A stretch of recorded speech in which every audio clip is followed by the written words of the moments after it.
السلام علیکم دوستوں، میں ہوں عاطف جوید اور آپ دیکھ رہے ہیں یوٹیوب چینل۔ اگر میرا آپ سے یہ سوال ہو کہ بتائیے کہ وہ کون سا انسان ہے جس نے انسانوں پر سب سے زیادہ ظلم کیا ہے اور سب سے زیادہ انسانوں کا قتل کروایا ہے، آپ کا جواب ہوگا ہٹلر۔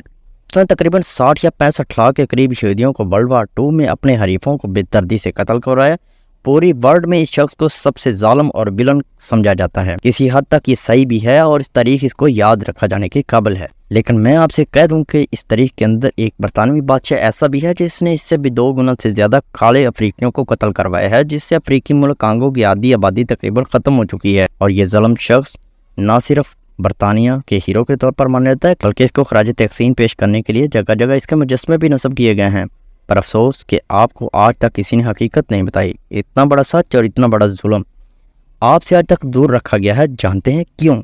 کیونکہ وہ کالی چمڑی کے لوگ تھے، کیونکہ ہٹلر نے تو سفید فام لوگوں کو مارا تھا، اس لیے وہ وہی ان کو جانتے ہیں۔ آج تک اس کو ہولوکاسٹ کی صورت میں یاد رکھا گیا ہے، اور دوسرا مقصد یہ تھا کہ خود کو دنیا کے اندر ہائی لائٹ کر کے مظلوم ظاہر کر کے وہ ایک بار پھر سے فلسطین کی سرزمین پر اصلاحی ریاست کو بنا سکیں، جو انہوں نے 1948 کے اندر بنا کر بھی دکھایا۔ پر آج تک افریقی ملک کانگو کے بارے میں نہ کسی نے ان کو ہائی لائٹ کیا، نہ اس کا تذکرہ کیا، اور نہ اس پر کسی نے معافی مانگی۔ چلو اس بات کو چھوڑیں، آج تک دنیا کو حقیقت نہیں بتائی گئی۔ یہ شخص کون تھا؟ اس کے بارے میں جان کر آپ کے رونگٹے کھڑے ہو جائیں گے، اور وہ شخص ہے king Leopold second of Belgium. اس ایک شخص نے کانگو کے اندر 1,25,00,000 لوگوں کو قتل کروایا تھا۔ اس شخص کو آج برطانیہ کی تاریخ کے اندر ایک ہیرو کے طور پر سمجھا جاتا ہے۔ اس نے اپنے ملک کے لیے بہت اچھے کام کیے، وہ ایک ہیرو ہے۔ پر جب تاریخ دانوں نے ہسٹری کی چھان بین کی تو ایک ایسا سچ سامنے آیا جو بالکل ناقابل یقین ہے اور آپ کی سوچ کو مفلوج کر دے گا۔ اگر آپ کمزور دل کے مالک ہیں تو برائے مہربانی اس ویڈیو کو نہ دیکھیں اور ویڈیو کو سکپ کر دیں۔ جو بھی یورپی ملک کسی ملک پر قبضہ کر کے اپنی کالونی بناتے تھے، ان کی کوشش ہوتی تھی کہ وہ ساحل سمندر والے علاقے کیونکہ ان لوگوں کا تو صرف ایک ہی مقصد ہوتا تھا کہ اس کے ایک ملک کے قدرتی وسائل کو چوری کرنا۔ تجارت کے ذریعے ان وسائل کو لوٹ کر برطانیہ میں منتقل کرنا پڑتا تھا، جیسا کہ ہندوستان کے ساتھ کیا گیا، اور اس وقت تجارت کے لیے روڈ کے بجائے سمندری راستے کو ہی اختیار کیا جاتا۔ جیسا کہ ایسٹ انڈیا کمپنیاں انگریز بھارت کے اندر آئے تو سب سے پہلے جن علاقوں پر انہوں نے اپنے قبضے میں لیا ان میں ممبئی، کلکتہ اور مدارس جیسے شہر شامل تھے، کیونکہ یہ شہر چونکہ ساحل سمندر پر موجود تھے اور یہاں سے تجارت کرنا بہت ہی آسان تھا۔ سال 1885 کے اندر کنگ لیپرڈ اس وقت فلپائنیوں پر راج کرنا چاہتا تھا، لیکن کسی طرح کانگو میں پہنچتا ہے اور اپنے 23 سالہ دور کے اندر 1.25 کروڑ سے زیادہ لوگوں کا قتل کروا دیتا ہے۔ لیپرڈ جانتا تھا کہ افریقہ کے اندر بہت زیادہ قدرتی ذخائر موجود ہیں، جن میں گولڈ، ربڑ اور ہاتھی کے دانت، جن کی عالمی مارکیٹ کے اندر بہت زیادہ ویلیو اور قدر و قیمت ہے۔ اس نے بیلجیم کی گورنمنٹ کو یقین دلوایا کہ وہ افریقہ میں جا کر بزنس کرے گا، یعنی کانگو کے لوگ اپنے وسائل کو بیچ کر پیسہ کمائیں گے، جس سے بیلجیم کو اس سے فائدہ ہوگا۔ پر اصل میں اس کا مقصد کانگو کے لوگوں کو اپنا غلام بنانا تھا، اور دوسرا مقصد یہ تھا کہ کانگو کے لوگوں کو کرسچن مذہب کی طرف لانا تھا۔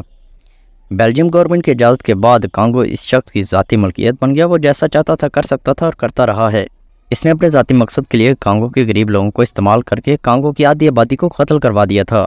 وہ کبھی بھی ان لوگوں کے جسموں کو کاٹتا تھا تو کبھی ان لوگوں کو بھوکا رکھتا تھا۔ اس کی وجہ یہ تھی کہ اس نے کانگو کے لوگوں کو پہاڑوں میں گولڈ اور ہاتھی کے دانتوں کو نکالنے کے لیے ربڑ کی کاشت پر لگا دیا تھا۔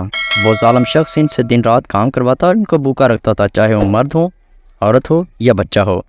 ان تمام چیزوں کو بیچ کر وہ سارے کا سارا پروفٹ اپنی جیب میں رکھتا، اور کوئی غلام اس کی مرضی کے مطابق کام نہ کرتا یا تھوڑی سی کسی کام میں غفلت کرتا تو ان بچوں، مردوں، بوڑھوں اور عورتوں کے ہاتھ تک کٹوا دیتا یا ان کو ٹارچر کر کے مروا دیتا تھا۔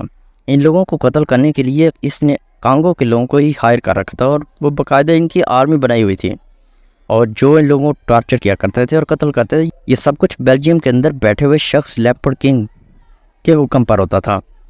تصویر میں آپ کو جو شخص نظر آ رہا ہے، آپ کے خیال میں یہ بیٹھا ہوا ہے، اور جس چیز کو وہ دیکھ رہا ہے پتھر ہی لگ رہے ہوں گے جو آپ دیکھ رہے ہیں، لیکن اس کی حقیقت آپ کے رونگٹے کھڑے کر دے گی۔ یہ بندہ اپنی 5 سال کی بیٹی کے جسم کے کٹے ہوئے ٹکڑوں کو دیکھ رہا ہے، کیونکہ اس نے ربڑ کی کاشت کے اندر بہت زیادہ محنت نہیں کی تھی، جس کی سزا اس کی 5 سال کی بیٹی کو دی گئی۔ اس بات کو لیڈی ایلس نے اپنی کتاب ڈونٹ کال می لیڈی کے اندر لکھا۔ اس وقت وہ خود وہاں موجود تھی اور یہ تصویر اپنے دماغ میں کیپچر کر لی تھی۔